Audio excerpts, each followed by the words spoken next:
Imagine waking up one morning to discover your government has secretly declared war on you. Not because you committed a crime. Not because you worked for a foreign enemy. But because you marched for civil rights. Because you protested a war. Because you challenged those in power. For 15 years. The FBI ran a secret operation designed not merely to watch American citizens but to infiltrate them, manipulate them, destroy their reputations, and in some cases, help eliminate them altogether. The operation was called COINTELPRO, and for decades, most Americans had no idea it existed. In the mid-20th century, the United States was a pressure cooker of social change. Across the world, American leaders presented themselves as champions of freedom and democracy during the Cold War. Yet behind the scenes, a secret campaign was unfolding within the nation's borders. It was a war without battlefields, tanks, or armies. Instead, it was fought through surveillance, deception, infiltration, and psychological warfare against American citizens who dared to challenge the status quo. This was COINTELPRO. COINTELPRO, short for Counterintelligence Program, was officially launched in 1956 under the authority of FBI Director J. Edgar Hoover. To understand how such a program could exist, it is important to understand the man behind it. Hoover had become director of the FBI in 1924 and spent nearly half a century building the Bureau into one of the most powerful institutions in America. Over the decades, he served under 8 presidents and accumulated enormous influence. Politicians feared him, journalists respected him. Critics often found themselves under investigation. Hoover viewed himself as the guardian of American stability, and he believed any movement capable of disrupting that stability represented a potential threat. The timing of COINTELPRO's creation was no accident. America was still gripped by Cold War fears. The Soviet Union was seen as an existential enemy, and many Americans feared communist infiltration. The FBI's first targets were members of the Communist Party USA. Bureau officials argued that these individuals might serve foreign interests and undermine national security. But the program did not remain limited to communists for long. As the social upheavals of the 1960s accelerated, the definition of subversive expanded dramatically. What began as a campaign against suspected Soviet influence evolved into a broad assault on groups and individuals challenging racial inequality, economic injustice, government policy, and the Vietnam War. What made COINTELPRO uniquely dangerous was that its purpose extended far beyond intelligence gathering. The FBI was not simply collecting information to support criminal prosecutions. Internal documents revealed a far more aggressive objective: disrupting, discrediting, dividing, and neutralizing political movements before they could gain influence. By the early 1960s, Hoover's attention increasingly focused on the civil rights movement. As Black Americans demanded equal rights under the law, the FBI launched a special branch of COINTELPRO known as the Black Nationalist Hate Groups Program. Despite its title, the operation targeted a wide range of Black organizations and leaders, including groups committed to nonviolent activism. Internal FBI memoranda revealed one of the Bureau's central goals: preventing the emergence of what agents described as a messiah capable of unifying Black political movements. Among the FBI's most prominent targets was Dr. Martin Luther King Jr. Today, King is remembered as one of the greatest champions of civil rights in American history. But during his lifetime, Hoover viewed him as a dangerous agitator. King's growing influence, his calls for racial justice, and later his opposition to the Vietnam War placed him directly in the Bureau's crosshairs. The FBI wiretapped King's phones, bugged hotel rooms, monitored his travel, and infiltrated circles around him. Agents gathered enormous amounts of personal information, searching for anything that could damage his credibility. Then, in 1964, shortly after King received the Nobel Peace Prize, the FBI launched one of the most disturbing operations in its history. An anonymous package arrived at King's home. Inside was a tape containing secretly recorded audio from his private life. Accompanying the tape was a letter filled with threats and accusations. The letter declared, "King, look into your heart. You know you are a complete fraud. There is only one way out for you." Historians widely interpret the message as an attempt by the FBI to pressure King into suicide or withdraw from public leadership. King refused to be intimidated, but he was far from the only target. As social movements expanded across America, COINTELPRO broadened its reach.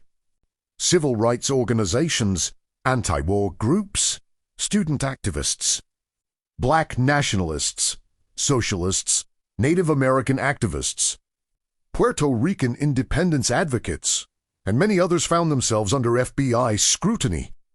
How does a government dismantle lawful political movements without public knowledge? The FBI developed a sophisticated toolkit. The first tactic was infiltration. Agents and informants joined organizations and gained the trust of members. Their role was not simply to observe. Some encouraged extreme rhetoric or violent actions that could justify arrests and public condemnation. Others spread distrust among members. The second tactic was psychological warfare. The FBI forged letters, made anonymous phone calls, spread false information, and manipulated personal relationships.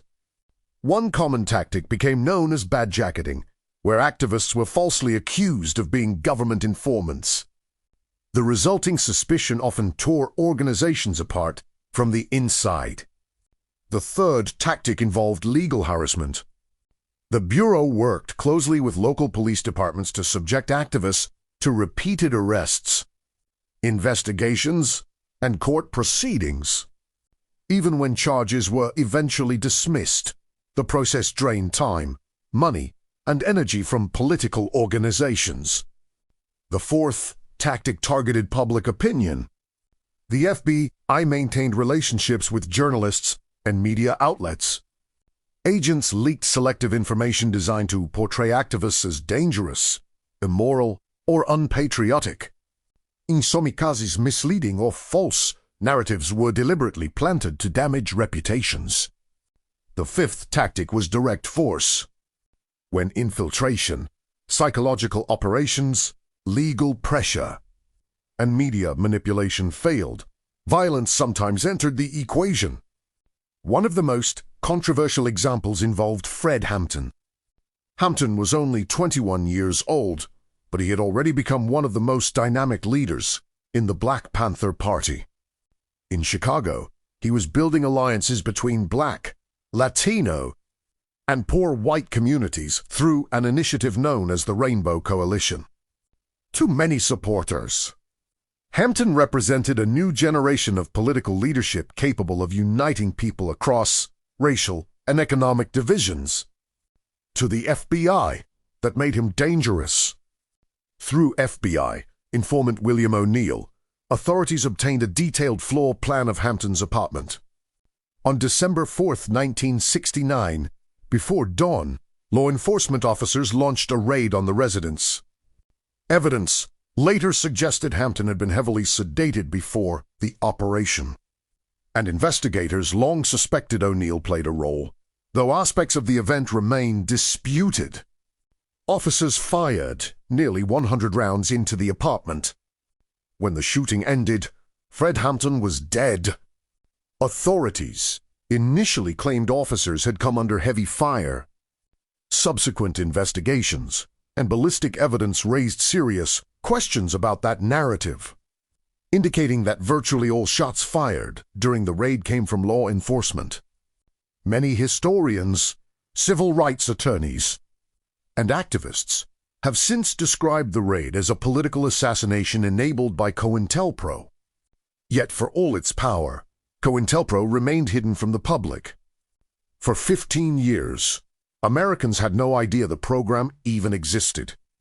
That changed on March 8, 1971, while millions of Americans were watching the historic boxing match between Muhammad Ali and Joe Frazier. A small group of anti-war activists carried out one of the most remarkable acts of civil disobedience in modern American history. They called themselves the Citizens Commission to Investigate the FBI. The group consisted of ordinary citizens, professors, activists, and concerned Americans who suspected the FBI was secretly violating constitutional rights. Believing official channels would never expose the truth, they decided to find the evidence themselves. That night, they broke into a small FBI office in Media, Pennsylvania. Inside, they opened filing cabinets and removed hundreds of classified documents. They escaped undetected. As they reviewed the files, they discovered evidence of a secret program with a strange name. The documents revealed years of surveillance, disruption, infiltration, and political sabotage directed against American citizens. The activists copied the files and mailed them to journalists across the country. Many news organizations hesitated to publish the material, fearing retaliation from Hoover and the FBI. But one reporter, Betty Metzger of the Washington Post, pushed forward. The story finally reached the public. For the first time, Americans saw documented proof that their own government had been secretly targeting political dissent. The revelations triggered outrage. Faced with growing scrutiny, the FBI officially terminated COINTELPRO in April 1971. The Bureau claimed the program had ended for security reasons. Many observers believed the exposure left them with little choice. J. Edgar Hoover died the following year in 1972. He never stood trial, he never faced criminal charges, and he never publicly answered for COINTELPRO. But the story was not over. In 1975, following the Watergate scandal and growing concerns about government misconduct, the United States Senate established the Church Committee to investigate intelligence agencies. What investigators uncovered was staggering. The committee concluded that COINTELPRO had violated constitutional protections and fundamental democratic principles. Its report stated that under the label of counterintelligence, the FBI had conducted operations aimed at preventing citizens from exercising their First Amendment rights. Methods normally associated with wartime operations against foreign enemies had been turned inward against the American people. The findings confirmed what many activists had argued for years. The government had not merely observed dissent, it had actively worked to destroy it. Officially, COINTELPRO ended in 1971, yet the debate surrounding its legacy continues to this day. Civil liberties advocates argue that elements of the program's logic survived long after its formal closure. From surveillance of anti-war activists to monitoring Muslim American communities after September 11th, and from environmental groups to racial justice organizations, critics point to recurring patterns that echo the methods pioneered during Hoover's era. Whether these comparisons are fully justified remains a matter of debate. What is not debated is the historical reality of COINTELPRO itself. The documents exist, the operations occurred. The targets were real, and the consequences were profound. COINTELPRO did not collapse because powerful officials suddenly chose transparency. It ended because ordinary citizens exposed it. A handful of people risked their freedom to reveal what one of the most powerful institutions in America desperately wanted hidden. Their actions forced a nation to confront a difficult truth. Democracy is not protected by institutions alone. It survives only when citizens remain willing to question those institutions and demand accountability from those who wield power. The story of COINTELPRO is more than a chapter in American history. It is a warning that freedom can be threatened not only by foreign adversaries, but also by secrecy, unchecked authority, and fear.